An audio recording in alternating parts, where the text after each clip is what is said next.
ఇక కాళేశ్వరం ప్రాజెక్టులో భాగమైన బ్యారేజీల నిర్మాణం పూర్తి కాకముందే వినియోగానికి సరిపడేంత పని జరిగిందని నిర్ధారిస్తూ సర్టిఫికేట్లు ఇవ్వడాన్ని జస్టిస్ పినాకి చంద్ర ఘోష్ కమిషన్ ప్రశ్నించింది.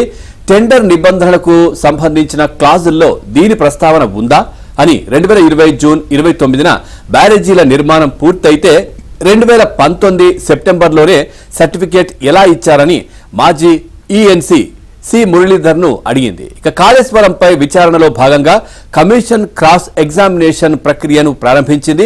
తొలి రోజు మాజీ ఈఎన్సీని ప్రశ్నించిన కమిషన్ బ్యారేజీల నిర్మాణం జరుగుతున్న సమయంలో ఏ రిజిస్టార్లను నిర్వహించాల్సి ఉంటుంది, పనులు పూర్తి కాకపోయినా వినియోగానికి సరిపడేంత పని జరిగిందని సర్టిఫికేట్లు ఇచ్చే మార్గదర్శకాలు ఏమైనా ఉన్నాయా అని ఆరా తీసింది.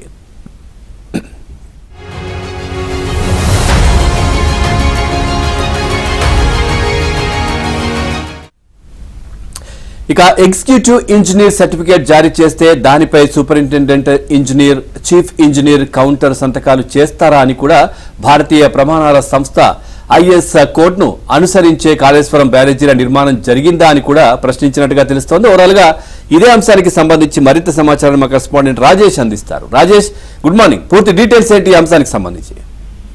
Good morning Pavan. మొత్తానికి జస్టిస్ పినాకి చంద్ర ఘోష్ కమిటీ కాళేశ్వరం ప్రాజెక్టులో జరిగినటువంటి అవినీతి అక్రమాల పైన నిన్నటి నుంచి విచారణను మొదలుపెట్టింది. బహిరంగ విచారణ దాదాపు 15 రోజుల పాటు జరుగుతున్నటువంటి ఒక విచారణలో దశల వారీగా అటు అధికారులను, టెక్నికల్ సిబ్బందిని, ఇంజనీర్లతో పాటుగా ఆ సంస్థ ఏదైతే కాళేశ్వరం ప్రాజెక్టు నిర్మాణంలో భాగస్వామ్యమైనటువంటి సంస్థ ఉందో ఆ సంస్థలో ఉన్నటువంటి పలువురు సిబ్బందిని కూడా దశల వారీగా ప్రశ్నిస్తుంది. సో దీనిలో భాగంగా గతంలో కాళేశ్వరం ప్రాజెక్టు నిర్మాణం ప్రారంభమైనటువంటి సందర్భంలో ఈఎన్సీగా వ్యవహరించినటువంటి ఇంజనీరింగ్ చీఫ్ గా వ్యవహరించినటువంటి మురళీధర్ను నిన్న బహిరంగంగా నిన్న విచారించింది కమిషన్. అయితే పూర్తి స్థాయిలో ఆ పనులు పూర్తి కాకుండా సర్టిఫికెట్లు ఎలా జారీ చేశారు, అదేవిధంగా మార్గదర్శకాల్లో ఇచ్చేటువంటి క్లారిటీపై ఏమైనా మీ దగ్గర సమాధానం ఉందా, దీంతో పాటుగా బ్యారేజీల నిర్మాణంతో పాటుగా పంప్ హౌజ్లకు సంబంధించిన అంశంలో తీసుకున్నటువంటి టెక్నికల్ అంశాలేంటి, అన్నారం, సుందుల్లా, మేడిగడ్డ పంప్ హౌజుల్లో ఎందుకు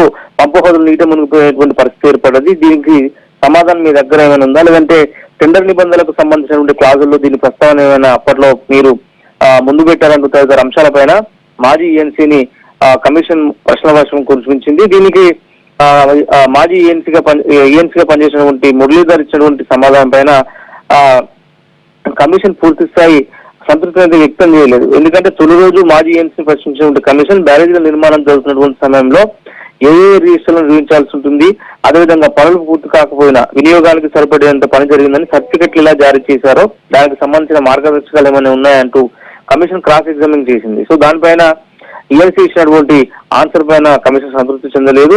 మరోసారి ఆయన పిలిచి విచారించేటువంటి అవకాశం కనిపిస్తుంది. ఈ మాజీ ఈఎన్సీతో పాటుగా అప్పట్లో ఇరిగేషన్ శాఖ అధికారులుగా ఉన్నటువంటి చాలా మందికి కూడా నోటీసులు సర్వ్ చేసింది. మాజీ సిఎస్ సోమేష్ కుమార్ కూడా నోటీసులు జారీ చేసింది. దానిపై ఆయనకు రిప్లై ఇవ్వలేదు. సో మరోసారి కమిషన్ నోటీసులు జారీ చేసి పిలిపించి విచారణ చేసేందుకు కూడా సిద్ధమవుతుంది. ఓవరాల్ గా 15 రోజుల పాటు జరిగినటువంటి యొక్క ఎంక్వైరీలో భాగంగా రోజుకి 11 గంటల నుంచి 2 గంటల వరకు మార్నింగ్, సాయంత్రం 2 నుంచి 5 గంటల వరకు రోజుకు 2 షిఫ్ట్ల చొప్పున విచారించాలని చెప్పేసి కూడా కమిషన్ భావిస్తూ ఉంది. సో 15 రోజుల పాటు జరగబోయే ఈ విచారణలో ఒక్కొక్కరిని ఒక్కొక్క రకంగా విచారించి పూర్తి స్థాయి వివరాలు రాబట్టాలని కమిషన్ అయితే భావిస్తోంది.